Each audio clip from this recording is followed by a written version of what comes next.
Magandang araw sa atin lahat. Muli tayo nagbabalik upang pag-usapan at talakayin itong West Philippine Sea. Kasi noong nakaraang araw na balitaan nga natin sa mga news, sa media outlet na nagsubmit ang NAMRA ng mapa dito sa United Nations. So, kasi nung mga nakaraang buwan din, nagbabangayan sila Senador Rodante Marcoleta, Justice Antonio Carpio, Batong Bakal at si Tariela. So, sino ba talaga sa kanila nagsasabi ng totoo? 'Di ba? Mas maganda kasi alam nyo na himay-himay natin dahil meron tayong mga kababayan na hindi lubos na uunawaan kung ano ba talaga yung mga pangyayari dito sa West Philippine Sea, 'di ba? Kasi napaka-critical nung posisyon natin diyan. Talagang napaka-critical. Dito mapapatunayan natin na isa sa kanila ang nagsasabi ng totoo. Kaya kailangan natin balikan yung mga nakaraang issue dahil napakalaki ng ano niyan ng ambag ng mga nakaraang issue sa pagsasubmit ng mapa ng NAMRA sa United Nations. Ayan, so umpisahan natin dito sa mga naging pahayag ni Senador Rodante Marcoleta kasi nga 'di ba magde-debate daw sila pati si Antonio Carpio. Panonoorin natin ngayon. Hihimay-himay natin. Ayan. Umpisahan natin dito. Kanyang TV show, sinabi ni Senador Rodante Marcoleta na kakasuhan niya ng treason si dating Supreme Court Associate Justice Antonio Carpio. Sabi ng senador, dahil ito sa desisyon aniya ni Carpio na paliitin ang teritoryo ng Pilipinas sa kasong Magallona versus Ermita noong 2011. Sabi ni Marcoleta, pumayag si Carpio sa argumento ng gobyerno na paliitin ang territorial sea natin dahil makakakuhaan niya tayo ng ganansya o advantage sa ating exclusive economic zone. So yun, pumayag naman pala si Justice Antonio Carpio na paliitin ang territorial sea water natin. So pasok lang sa EEZ, sa exclusive economic zone, 'di ba? So pagpatuloy natin, pinaliit yung teritoryo natin, tandaan nyo. Dagdag ni Marcoleta, sa isinumite ng Pilipinas na Volume 2 o Atlas of Relevant Features sa Arbitral Tribunal, malinaw na hindi raw kasama sa teritoryo natin ang Kalayaan Group of Islands. Kita nyo inaangkin natin yung Kalayaan Group of Islands. Pero, nung nag-submit sila noong 2011, hindi sinama ito ni Justice Antonio Carpio. Tapos, ang paratang nila, si Senador Rodante Marcoleta ay pro-China. 'Di ba? Pro-China raw si Senador Rodante Marcoleta. Kasi, alam nyo kung bakit nila binabanatan ng ganon? Eto lang yan Ayaw nilang matuklasan ng mga Pilipino na hindi nila sinama yung Pag-asa Island sa isinubmit nila noong 2011. Ayaw nilang matuklasan yun. Kasi ang alam natin sa atin ang Pag-asa Island Pero bakit hindi nila sinama? Siyempre may paliwanag rin naman dyan si Antonio Carpio. Ang puting bahagi, nakamarkang West Philippine Sea. Ang asul na bahagi naman, tinawag na High Seas, na bahagi ng karagatang walang may-ari. O, kita nyo na. Ibig sabihin, hindi natin pagmamay-ari yung Pag-asa Island. Sa pinasa nila noong 2011. Nandito sa asul na bahagi ang Pag-asa Island. Base rin aniya sa mapang ito, nasa labas ng teritoryo ng Pilipinas ang iba pang isla sa West Philippine Sea, gaya ng Parola, Kota at Panata. O, kita nyo na. Yung mga island na nasa labas ng EEZ natin, hindi nila sinama. Parola, yung Pag-asa Island at iba pang mga island na nandoon. Kaya tanong Kasi sa totoo lang, yung Spratly Island, Pag-asa Island, yung Scarborough Shoal, group of islands yan na medyo malayo-layo sa Pilipinas. ni Marcoleta, bakit hindi isinama sa mapa natin yung mga features na okupado ng mga Pilipino? Gobyerno Pakinggan natin to magiging pahayag. aniya ng Pilipinas ang nagsumiti nito sa tribunal. O, kita nyo na. Sinumite ng gobyerno ng Pilipinas nung panahon ni Pinoy itong mapa na hindi kasama yung Pag-asa Island. 'Di ba? Kasama sina Justice Carpio at Maritime Law Expert Attorney J. Batong Bakal. O, si Batong Bakal kasama. Ngayon daw, siya pa ang hinahamon sa sinabi niyang kung parte ba ng Pilipinas ang Kalayaan Group of Islands o hindi. Sa madalit salita, sa pinasa nila noong 2011, hindi siya parte ng Pilipinas. 'Di ba? Hindi parte ng Pilipinas ang Pag-asa Island. So baka naman may magsabi sa atin na pro-China raw tayo. Hindi maka-Pilipino tayo dahil bansa natin to. Pero kasi kung titignan natin dito sa ipinasa ni Antonio Carpio doon sa tribunal, hindi nila sinama yung Pag-asa Island. 'Di ba? Yun yung kailangan malaman ng taong bayan. Kasi ang napapanood natin sa news is hindi naman pinaliliwanag na mabuti. 'Di ba? Basta sinasabi lang nila ganyan. Nasa sayo na yun kung iintindihin mo. Pero hindi nila tinatanim sa isipan ng tao na hindi sinama tong parte na to, dapat sinama. 'Di ba? Giit pa ni Marcoleta,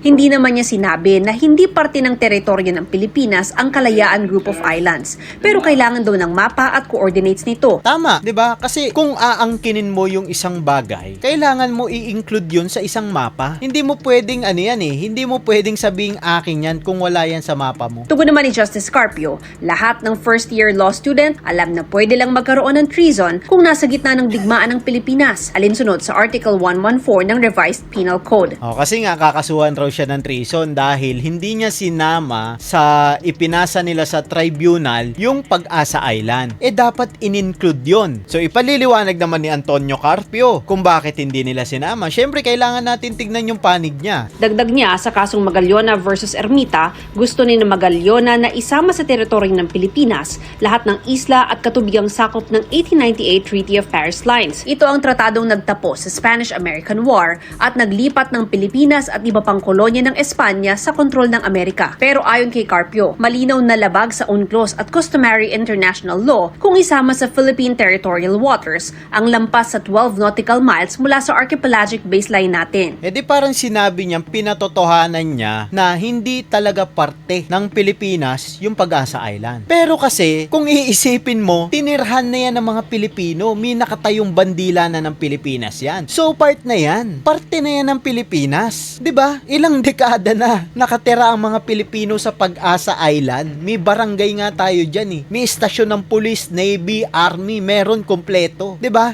Paano mo ngayon sasabihin na lalabag yun sa UNCLOS? Meron na tayong mga community. So kasi ang pangyayari dyan actually maduguto kapag tinalakay natin, aabot tayo ng 3 oras. Papaiksiin lang natin. Ang kasi dyan, ang strategy dyan, kailangan merong nakatira na mga community para yung territorial waters mo mag-e-extend. Kasi kapag meron ka ng community doon, mag-e-extend yan na mag-e-extend. Hanggat nagpapatira ka doon sa mga island dyan sa Spratly, Pag-asa Island, mag-i-extend yung territorial waters mo. Yun ang malaking pagkakamali ni Justice Antonio Carpio at ng administrasyon ni Pinoy. Ipinagmamalaki nila nanalo tayo sa tribunal pero hindi nila sinama yung Pag-asa Island. Ito kasi ang hindi nauunawaan ng mga Pilipino. Katulad magandang halimbawa ang USA. Bakit ko nasabi? Di ba yung Hawaii napakalayo sa USA? Napakalayo. Pero inukupan nila yung Hawaii kaya nag-extend yung territorial waters nila. Nagkaroon nga sila ng base militar 'di ba? Ito pa, isa pa sa USA rin. Nung binili nila yung Alaska. So, yung territorial waters nila nag-extend ulit. Yun yung pinupunto rito. Yang Pag-asa Island, meron na tayong mga barangay diyan meron ng community diyan So, extended na yung territorial waters natin. Pero anong nangyari? Hindi nyo sinama. Tapos sasabihin nyo si Caro Dante Marcoleta mali, pro-China. Kasi ayun pala, may ikinukubli itong mga taong ito na ayaw malaman ng taong bayan. Kasi kung titignan natin, kumbaga sa gera, kapag in-invade mo yung isang lugar, may extend yung territory mo, may extend yung babantayan mo, lalawak yung teritoryo mo. Diba gano'n kasimple? Tayo, wala naman tayong in-invade Talagang nandun na yung community na yan Ilang dekada na. Tapos noong 2011, hindi nyo sinama. Talagang magkakaroon ng dispute dyan. Aangkinin talaga ng China yan. Yun ang malaking pagkakamali ng administrasyong Aquino na pinangunahan nito ni Justice Antonio Carpio. Real talk yan Hindi naman natin sila pinipersonal Base yan sa mga ginawa nilang hakbang. Isa pang malaking pagkakamali, pinabayaan nila yung Sabah. Sa atin yun di ba? Sa atin yung Sabah Anyway, ibang topic yon sa susunod yon. Eto muna tayo. Masasama rin daw rito ang malaking bahagi ng exclusive economic zone at maliit na bahagi ng high seas, bagay na labag din sa UNCLOS. Kasi, anong gagawin mo sa barangay natin doon? Kung susundin mo yung UNCLOS, okay lang. Kung walang nakatirang mga community mga Pilipino ron, kung wala tayong barangay doon, may Pag-asa community na nga Yun yung point. Pwede mong sundin yung batas ng UNCLOS, pero kasi meron na tayong komunidad na,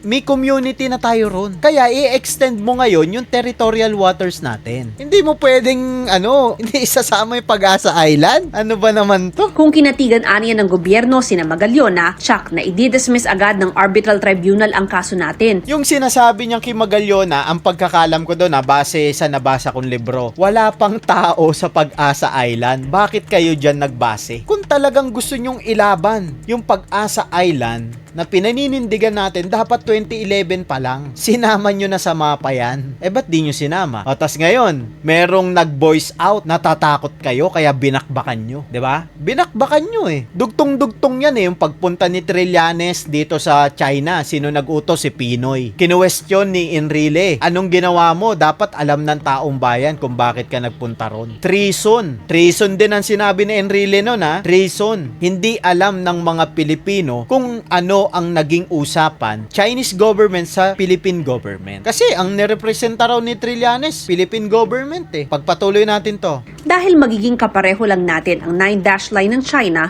na labag sa UNCLOS at international law. Tayo kasi ang problema sa kanila lang hindi sa atin, 'di ba? Ba't kayo nagbabase sa China? May sarili tayo. Wala naman tayong artificial island na nilagay diyan. 'Di ba? Wala tayo noon. Tinirhan ng mga Pilipino ang Pag-asa Island, nagkaroon ng barangay community, nagkaroon ng pulis, sundalo, marines, navy, coast guard meron. Hindi nyo pa rin sinama. Yung panahon kasi ni Pinoy mainit nung panahon na yon. Sabi naman ni dating Senador Francis Tolentino na author at sponsor ng Republic Act 12064 o Philippine Maritime Zones Act, hindi na kailangang gumawa ng mapa ng Pilipinas. Wala po nagre-require sa atin mag-produce ng mapa. Iba Sa pato, hindi porket author, alam mo na yung ginagawa mo. Ito walang personalan pero expert ka ba sa bagay na yan? Para sabihan mo kami ng ganyan, 'di ba? po ang mapa po ay cartographic drawing lang po 'yon. Ang mapa, napakahalaga yan sa buhay ng tao. Bakit? Yan ang guide sa paglalakbay kahit noong unang-unang panahon. Ngayon lang ako nakarinig ng ganyang tao nagsasabi na drawing lang raw ang mapa. Alam mo ba, Attorney Tolentino, yan ang basihan ng tao noong unang panahon. Yan ang basihan ng tao kung saan sila dadaan, kung saan yung pinaka-safe na daanan. Kaya hindi yan basta drawing, 'di ba? Guide yan ng tao. Guide. Ngayon lang ako nakarinig ng former senator na ganyan ang turing sa mapa. Kung wala ang mapa, hindi natin malalaman kung hanggang saan yung sakop ng teritoryo natin, kung nasaan ang Pag-asa Island. 'Di ba? Kung wala yan, bulag tayo. Ang pinaka-precise po scientific ay yung coordinates na na-produce po natin sang-ayon sa Republic Act 9522. Eto tatapatin ko kayo Hindi lahat ng tao marunong bumasa ng coordinates. Pero kapag tinignan mo yung mapa, pag pinakita mo yan sa tao, alam na yan kahit hindi nakapag-aral. 'Di ba? Kaya naunang buuin ang mapa kaysa sa coordinates. Ganun kasimple. Nabuo lang ang coordinates nung sinukat na yung haba ng paglalakbay. Katulad ng paglalakbay ni Magellan, 'di ba? Mula Spain hanggang Pilipinas. Ando doon si Pigafetta, 'di ba? 'Yun ang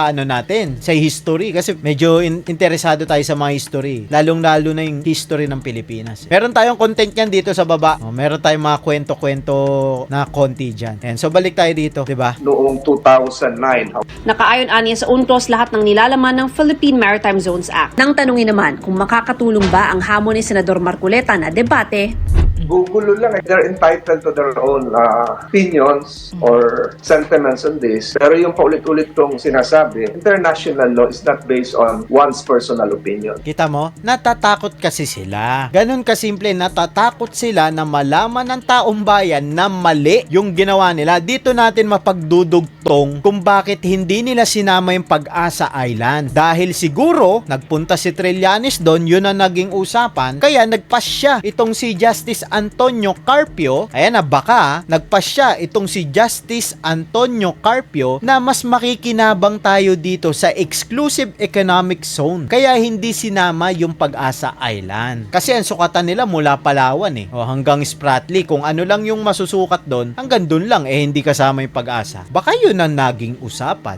Hindi natin alam. Kulang yung salitang sabihin mong Ito naman si Tariela. Panoorin natin. disappointing. Nalagpasan ko na siguro yung part na disappointed ako. Nandun ako sa part na nalulungkot na ako. Nalulungkot ako in the sense na ang daming Pilipinong bumoto dito noong nakaraang eleksyon. Alam mo eto rin base lang to sa aking opinion no offense kay Commodore Tariela. Eto, hindi, yung respect kasi na-earn Pero nung nalaman ko naging cheater to sa sa schooling niya sa GMA, nabawasan yung respeto natin eh. Kasi kung titignan mo ikaw ang nagpapalala ng sigalot ng China at ng Pilipinas. Ang trabaho ng DFA ay wag magkagulo. Pero ano ang ginagawa mo? Bumoboses ka ng bumoboses. Ngayon, sino naiipit? Yung mga mangingisda, pangkaraniwang Pilipino. Hindi ko naman sinasabi na wag tayo lumaban. Pero kasi may ibang way para lumaban tayo, hindi sa pamamagitan ng pagboboses paninirang puri. Ipakita mo na nandudun ka. Ipakita natin na andudun yung mga barko natin pinoprotektahan ng Pilipinas. Hindi yung sisiraan mo yung isang leader ng bansa. Aminado naman tayo, hindi natin kaya yan eh. Pero hindi ibig sabihin hindi tayo lalaban. 'Di ba? Hindi ibig sabihin hindi tayo lalaban. Marami sila, aminado tayo. Pero hindi kasi nakakatulong yung mga pagtuligsa nitong taong to sa leader ng isang bansa. Mas naiipit ang Pilipinas. Hindi naman tayo agad matutulungan ng US. Iisipin nyo kapag nagkagera. Pag binomba ang Pilipinas, sino una maapektuhan? Nandyan ba agad ang US? Hindi, syempre. Bibilang yan ng ilang oras. Kasi mag-ano pa yan, magmi-meeting, decision making pa yan. Tapos mag-organize ng mga barko, ganito na pupunta. Mahabang oras yun. That time, durog na Pilipinas. Nakaka-disappoint rin yung ginagawa mo, Commodore, na imbis na magtulong-tulong, kino-question mo yung kredibilidad ni Senador Rodante Marcoleta without proper knowledge doon sa sinasabi niya. Kasi kung titignan nyo ipinaliliwanag palagi ni Senador Rodante Marcoleta kung bakit kailangan magbasa ng mapa ng Pilipinas na kasama yung Pag-asa Island. 'Di ba? Kasi napaka-importante nun eh. So pagpatuloy muna natin to. I think a lot of people were really disappointed and sad with what he said. Kasi para sa akin, kapag senador ka, dapat ang titindigan mo karapatan ng ating mga kababayan. Hindi ba karapatan natin magbasa ng mapa natin na included yung Pag-asa Island? 'Di ba? Ang pagkakaalam ko kasi yun ang pinaninindigan ni Senador Rodante Marcoleta na pinipilit niya na gumawa ng mapa itong NAMRA para ipasa sa United Nations, sa UNCLOS, na included ang Pag-asa Island. 'Di ba? Yun yung palaging sinasabi ni Senador Rodante Marcoleta. So, saang part doon? Yung hindi pagtindig ni Senador Rodante Marcoleta sa karapatan ng mga Pilipino. Kayo ba, prino-post nyo ba yung ganong way? Kung titignan kasi natin kung narinig namin sa inyo, baka sakaling kampihan ko pa kayo. Real talk yan. Kasi kung hindi nyo naman pala in-include yung Pag-asa Island sa pinasa nyo noong 2011, dapat ihabol nyo ngayon, dapat ibunyag nyo ngayon, pero bakit walang nagsasalita sa parte nyo? Walang nag-uungkat nung ganitong issue sa parte nyo. Bakit? Dahil tinatago nyo sa taong bayan? Ayaw nyong malaman ng taong bayan kasi sa mata ng taong bayan, kayo ang magiging mali. Kaya pinagtutulungan nyo yung tao na nagmumulat sa mata ng taong bayan kung ano yung tamang gawin ng Pilipinas para masabi natin na sa atin tong Pag-asa Island. Tuloy tayo. Pilipino at ang interest ng ating bansa. A maritime expert, meanwhile, blasting Senator Marcoleta's remarks as baseless. University of the Philippines Professor J. Batongbacal warns China will not stop with its claims. Totoo yun. At hindi rin tayo titigil sa mga claims natin dyan. Kaso, ang nangyari, pumalpak kayo, Attorney Batongbacal. With just the Kalayaan Island Group. Lahat na ng mga isla at bahura dyan sa area na yan, sigurado magiging artificial island. Itutulak ng China ang lahat ng mga Pilipino, papasok pa siguro sa Palawan, no? Hindi nyo sinama ang Pag-asa Island sa mapa na pinasa nyo noong 2011 para madagdagan yung territorial waters natin. Sinasabi nyo lalabag sa UNCLOS, yung ginagawa ng China. 'Di ba? Ayaw nyo tumulad sa China. Matagal nang may Filipino community dun sa Pag-asa Island So property na yun ng Pilipinas, bakit hindi nyo pa rin sinama? Kung kinakailangan nyong i-debate yan sa tribunal, ipilit yan na sa atin yan, yun ang gawin nyo. Yun ang kailangan ng taong bayan na makita sa inyo. Kaso ang problema, may napag-usapan yata to si Trillanes, pati ang China. Kaya hindi sinama ang Pag-asa Island dun sa pinasa sa tribunal. Kaya pala, kinuwestiyon ni Enrile ang pagpunta ni Trillanes doon sa China. 'Di ba? At magiging armado lahat ng mga isla na yon. Hindi tayo makakadaan talaga ng walang pahintulot. Hindi pwede ang ganyang klaseng pag-iisip, no? Pag binigay mo yan, sigurado marami pang hihingin. Sa'yo pa talaga nang galing yan, Attorney Batongbacal. Dapat, nung nagpasa kayo, naisip mo na yan. So, tutuloy tayo dito sa naging pahayag na ni Justice Antonio Carpio. Tony, magandang gabi. Tony Enrica. Yeah, good evening. Yes. Hi, good evening, Justice. Thank you po Good for evening joining. po. Opo. Aba sinabi po nila Commodore J. Toriela, baka daw joke lang yung hamon ni Senador Marcoleta para kay Attorney J. Batumbacal, wala na pong point in debating. Yun din po ang payo ni Senador Ping Lacson, a debate is pointless and should not be done anymore. Pero Kasi natatakot nga kayo na malaman ng taong bayan, mamulat ang mga mata ng taong bayan doon sa issue ng West Philippine Sea. Dahil hindi nyo naman talaga pinaliliwanag ng husto sa taong bayan. Ang sinabi nyo lang, hindi, panalo tayo sa tribunal. Alin ang pinanalo natin ron? Hindi naman pala kasama yung Pag-asa Island sa pinasa nyo. Talagang mananalo tayo, part ng Philippine Waters yung EEZ. Sa atin talaga yun. Pero yung property natin sa Pag-asa Island, paano magiging atin yun hindi nyo nga pinasa? bakit nyo ho siya pinatulan, Justice Tony? Well, to educate everybody, including Marcoleta, no? Dahil sinasabi niya na walang West Philippine Sea. Sinasabi niya Kaya nasabi ni Senador Rodante Marcoleta na walang West Philippine Sea kasi hindi nyo sinama sa mapa, di ba? Na pinasa nyo noong 2011. na yung Calayan Island Group outside the EEZ natin, at outside our 200 nautical mile EEZ, wala tayong base because it's outside the EEZ. We cannot claim it. Well, we have to clarify that. No? We cannot allow that to go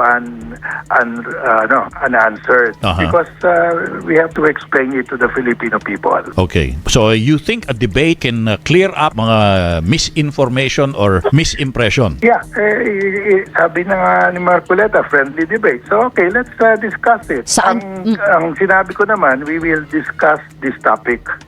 Is there legally a West Philippine Sea? Dahil sabi nila walang West Philippine Sea. So yun lang, is there legally? Nasa provision ng batas ba natin yung West Philippine Sea yun? Kung provision ng pag-uusapan, nandoon sa batas natin. Meron tayong mga article dito sa Pilipinas na sa atin ang West Philippine Sea. Pero ang usapan dito, yung sa United Nations sa UNCLOS. Kung merong mga batas na titindig para sa atin. Meron. Kaso hindi kasama yung Pag-asa Island. Okay. Yes or no? Aha. Pag yes, Aha.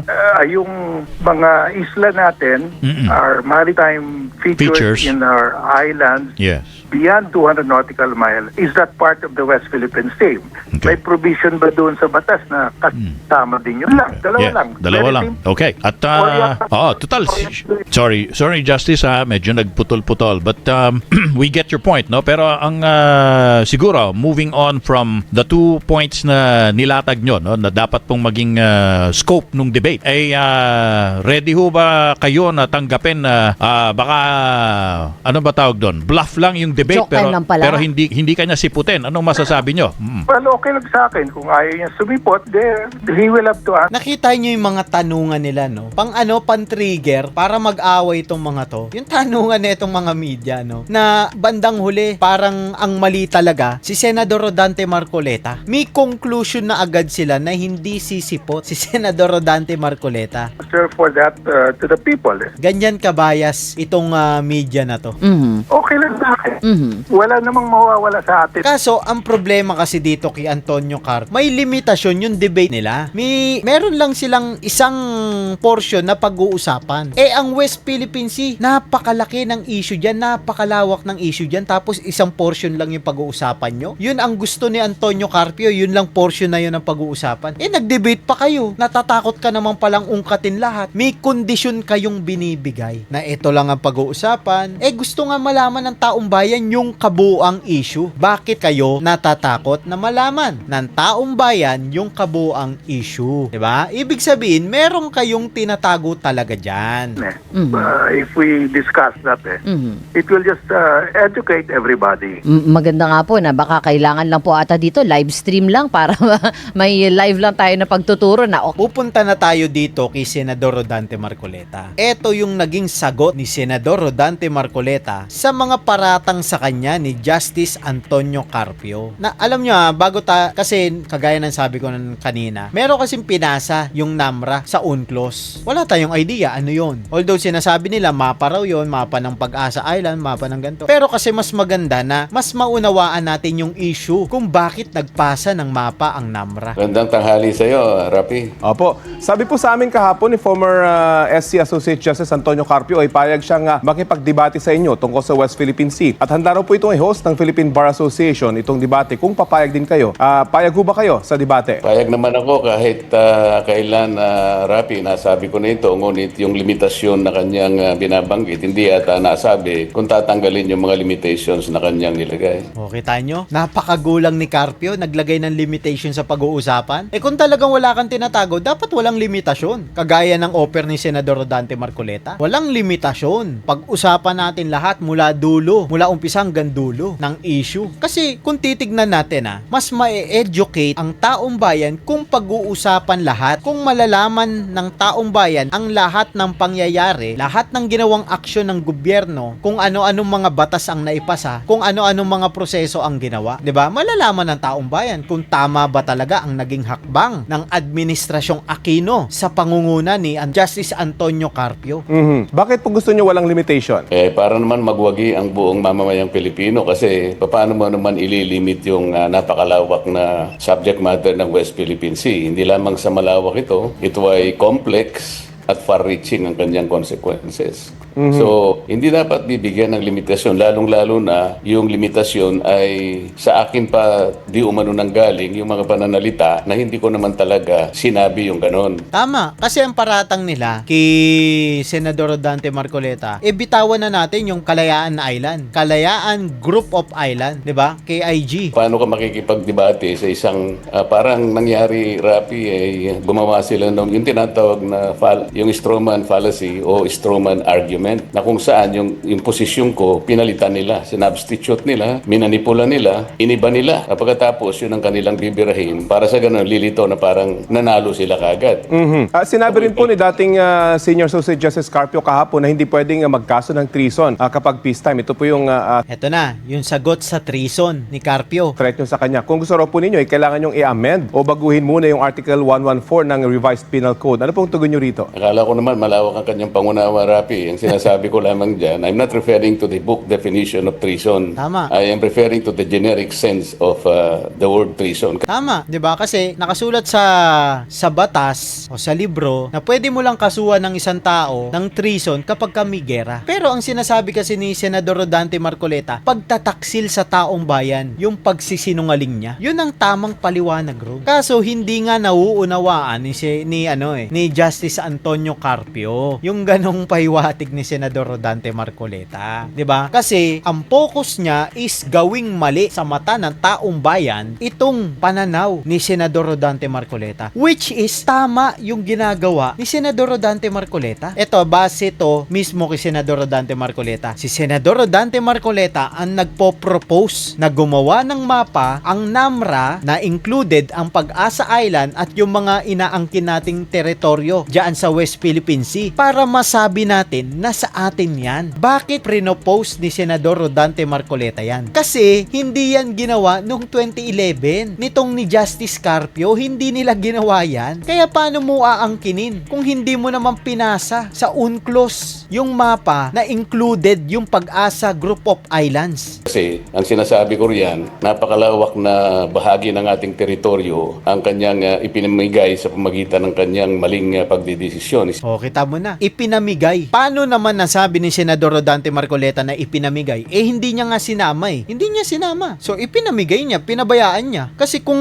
talagang gusto nating angkinin yan, sinama natin. Isipin mo, Rapi, mahigit 242,000 square miles ang nawala sa ating territory at halos kung square kilometers na naabot sa mahigit na 626 square kilometers. Kung ang ating land area, Rapi, land area natin is 300,000 square kilometers, ay mas malaki itong pinamigay niya kasi ang territorial sea, Rapi, is part of our territory.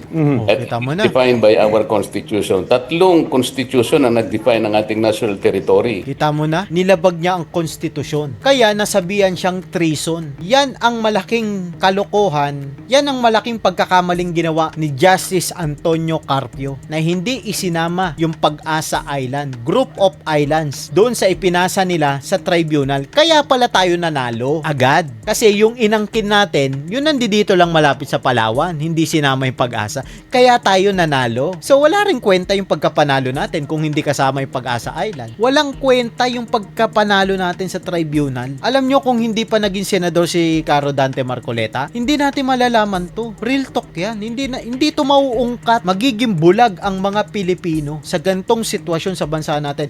Kita nyo kung gaano kaloko-loko ang gobyerno. Panahon ni Pinoy hanggang ngayon. Yung panahon ni Pinoy, pati itong panahon natin ngayon. Ikinukubli sa taong bayan. Hindi natin alam kung nabayaran ba yung Pag-asa Island na yan. Kung maalala mo, yung Article 1, nakalagay niya National Territory. 1935 Constitution, 1973 Constitution, at saka yung 1978, itong umiiral na Constitution. O, kita mo. 3 constitution ang nakalagay dyan, national territory natin yung Pag-asa Island na yan. Pero yung pinasa nila, 'di ba? Sa United Nations, hindi nila in-include yung Pag-asa Island, 'di ba? Opo. Nakpain dyan ang ating national territory.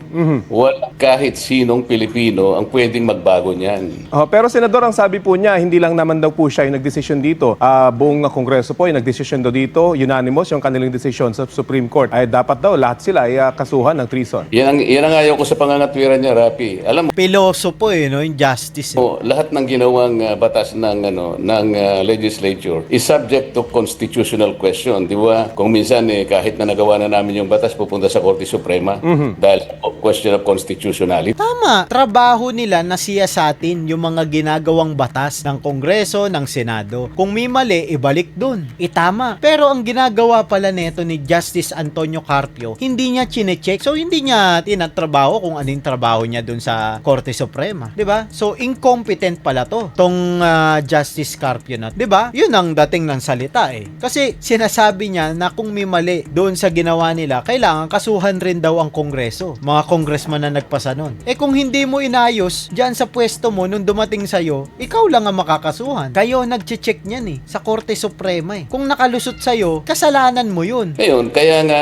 pumupunta sa Korte Suprema kung sakasakali yung constitutionality ng batas, ituwid nila. Tama. Ngayon ko nakita na pinagtiwalaan natin na ang buong akala natin kaya niyang desisyonan upholding the Constitution, particularly yung national territory. Aba, tingnan mo, makikita mo yung mismong graph na kung saan ay sinama niya sa kanyang ponensya, dating 240,000, mahigit for 247,000 square miles ang ating territory, naging 32 na lang. Ang sabi ko nga sa'yo, Lumiit, 'di ba? Lumiit. Ang laki nang nawala sa atin dahil sa kagagawan ni Justice Antonio Carpio. Malaking pagtataksil to sa taong bayan, dapat dito makulong o kaya i-exile to Ito dapat ang ipadala sa ICC. Real talk to Kasi alam nyo interest to ng taong bayan, hindi nila interest to, hindi to interest ng mga politiko. Interest natin to. Karapatan natin yun, sa atin yun Tapos hindi niya sinama, yun yung point. ang nawala halos 242,000 square miles. Kita mo 242,000 square miles ang nawala. Ang laki nun. Paano mo gagawin yun? Paano niya sasagutin yun? Kung sasabihin niya ay collective yan. Dahil, So sinasabi po ninyo, ang sinasabi po niyo, siya lang ang target niyo dahil siya ang ponente o nagsulat ng desisyon. hindi siya ang target ko. Siya ang siya yung dinadama niya yung mga kasama niya. Siguro napagkamalan ng mga kasama niya na expert siya sa international law.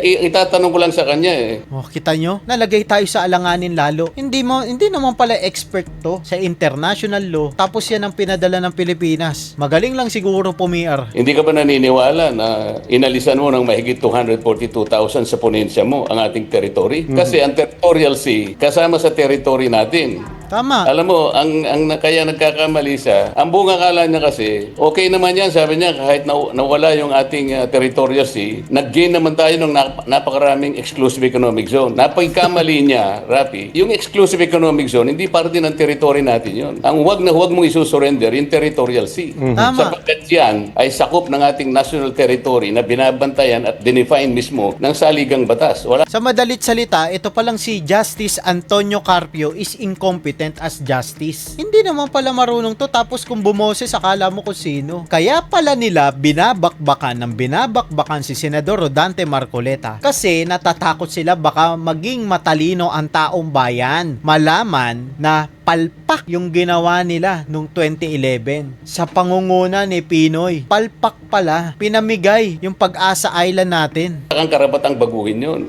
Kanina nabanggit niyo po na may mga statement kayo na tila binabago. Linawin lang po natin. Para po sa inyo, ano ba yung Calayan Island Group?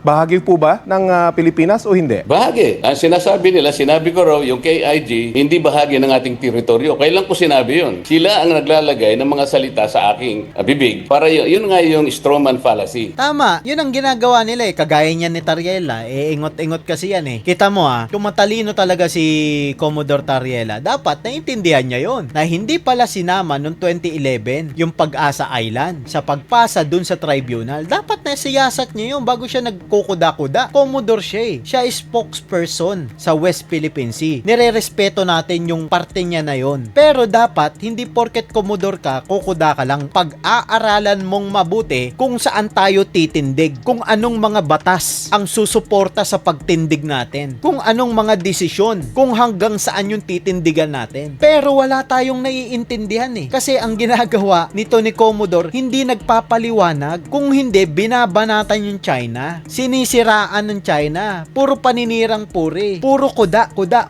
Hindi pinapangaralan ang taong bayan. Kung hanggang saan na ba yung sa atin. Kung paano natin nakuha yun. Walang ganun. Gagawa sila ng statement at isasabihin nila na yun ay nagmula sa akin. Ang pinag-uusapan lang naman doon, Rafi, kaya nabanggit yung KIG, ay yung territorial waters, yung maritime waters, entitlement ng KIG, hindi yung kalupaan. Nung sinabi kong i-give map mo yung KIG, kasi nga nakikita nila yung kahirapan, yung paghihirap at impossibility na ma-enclose mo yun at isasama mo dun sa kalaksan ng ating tinatawag na West Philippine Sea dahil ang dami mong lalabagin na mga artikulo ng UNCLOS at pagkatapos ma-appropriate mo pa yung high seas. Iminumustra ko dun sa kapitan na nakaharap sa amin dun sa CA para makita niya kung gaano ang paghihirap, kung paano gagawin na i-encircle yung maritime entitlement nung napakaraming features sa KIG, ganong sila is separated by the high seas. I wanted to... Kita mo na, tinuturuan pa kayo ni Senador Rodante Marcoleta, 'di ba? Alam nyo kumbaga, gusto ko lang rin sabihin sa inyo, si Senador Rodante Marcoleta, maraming contact na expert to about dyan. Hindi yan magsasalita ng ganyan kung hindi yan nag-consult sa mga expert. Kasi yun naman talaga ang kailangan gawin ng isang ng isang public official 'di ba? Hindi ka naman talaga expert sa lahat ng bagay. Kailangan mo ng advisor. Yun ang ginagawa ni Senador Rodante Marcoleta. Kaya kung titignan nyo, nakakabilib si Senador Rodante Marcoleta. Bakit? Kasi pinag-aaralan niya mabuti yung trabaho eh. Iminumulat niya yung taong bayan para matuto, magkaroon na ito. Ngayon lang natin nalaman, sa totoo lang. Strengthen that argument para ipaalam lang sa kanya, imposible yan. Maaaring makumpleto mo lang gawain mo kung i-give up mo yung KIG. I did not advocate that. It was only I'm only...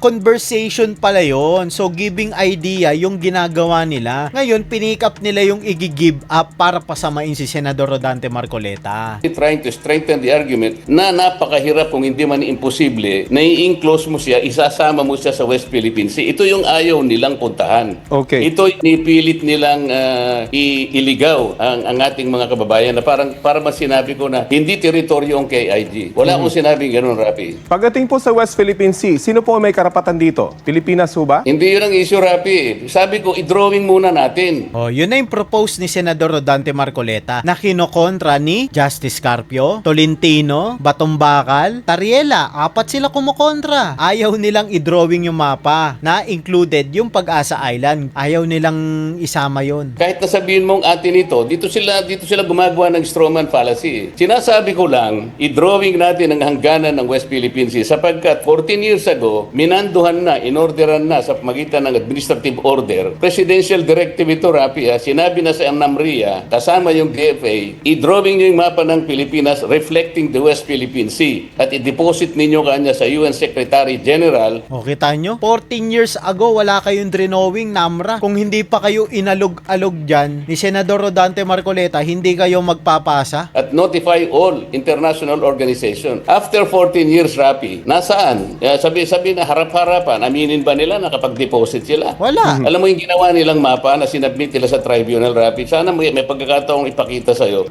Silang nag-drawing ng West Philippine Sea, silang hindi nagsama sa KIG. Meron ako mga map. Kita mo na, hindi sinama yung KIG. Kung talagang pinoprotektahan nyo ang interes ng taong bayan, dapat sinama nyo yun. Kita nyo, may ebidensya si Senador Rodante Marcoleta. Paano nyo ngayon sasagutin sa taong bayan yan? Diba? Na sinabmit nila, napakarami nito. Senador, with all this debate, sa palagay nyo ba, hindi ito magpapahina sa posisyon ng Pilipinas tungkol sa South China Sea at West Philippine Sea? Nagdedebate yung mga matataas na opisyal ng bansa at mapapalakas ito. Alam nyo, para sa akin yung mga traditional politician, yun ang kailangan natin palitan, taong bayan. Real talk. Yung mga talagang matatagal na sa politika, ipaubaya naman natin sa mga bago. Kasi sa tingin ko, sa bago may pag-asa tayo. Pero yung sa traditional politician, wala na tayong pag-asa dyan kasi mga magnanakaw yan. Personal interest yung pinoprotektahan nila para sa akin. Sinasabi nila, yung parte ng strawman fallacy, magpapahina. Paano magpapahina? Pinalalakas ko nga eh. Tama. Paano mo sasabihin atin ito? Wala ka naman titulo. Halimbawa, yun na lang. Oh, 'di ba? Totoo 'yun. Maaaring negative ang dating sa kanila kasi ibinubulgar sila. Pero kung titignan natin yung perspektibo, lumalakas yung ating claim dahil malalagyan ng dokumento yung isang island, 'di ba? Maipapangalan sa Pilipinas kapag inasikaso natin. So papabayaan lang ba natin yan na nakabuyang-yang? Na hindi natin naasikasuhin yun ba gusto nila mangyari? Na hindi lalagyan ng papel yan? Na hindi ilalagay sa mapa? Yun ba? Yung ba ang plano nila? Oh. Sino ngayon ang traidor sa Pilipinas? Sino ngayon ang pro-China? Sila. Kasi pinabayaan nila eh. Hindi included sa mapa ng Pilipinas eh. 'Di ba? Ang titulo ng bahay mo, aangkinin mo ba titulo ng lupa na kinatatayuan ng pasilidad mo, opisina, bahay? Sasabihin mo, akin ito, wala kang titulo. Tama. Mapapalakas mo ba yun? Tama. Kahit na magsisigaw ka, magdamag. Halimbawa sabihin niya, akin ang, kahit I appropriate the moon and the stars. Tama. Hindi mo pwedeng angkinin yung isang bagay kung wala kang pinanghahawakan. Kung wala kang katunayan na sa'yo yun. Kung wala kang papel, delito. Wala. Tayo, may delito ba tayo sa Pag-asa Island? Sa Kalayaang Group of Islands? Wala. Kasi hindi ka nila sinama. Puro salita lang ba yun? Hindi mo gagawin yun eh. Sasabihin niya, pinahihina. Sila kasi, binamali nila yung aking pagnanasa na ayusin natin. Maglagay tayo ng coordinates. Sundin ninyo yung sinabi ng presidente noong 2012, panahon pa ni Pangulong Pinoy, gumawa kayo ng mapa reflecting the West Philippine Sea, pati yung mapa isubmit nyo, i-deposit nyo sa UN General Assembly. After 14 years, ang tanong ko, bakit hindi sila gumagawa ng lahat ng bagay na ito? O, kita nyo na? Hindi nila ginawa. So, kailangan may managot, di ba? Kailangan managot yung mga taong nasa likod niyan. Di ba? Hindi kasi tayo pwedeng